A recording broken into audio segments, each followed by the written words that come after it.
Okay, Brian, this is Pat, Minnesota Motor Cars. There's your Suzuki there. And I just finished flushing the tank, bled the oil lines for the injection system, and changed the oil in the trans clutch assembly.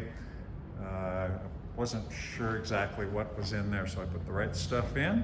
And let's see, what else did I do to this?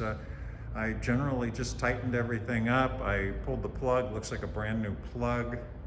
Fueled it, I put about a gallon of fuel in, and hoping she starts up for us. Let's see.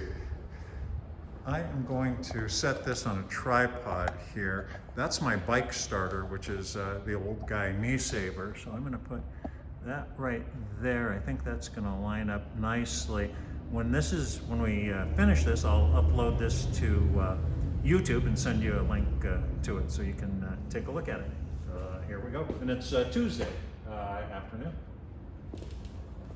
And I've got it in second gear. And what we'll do is pull the clutch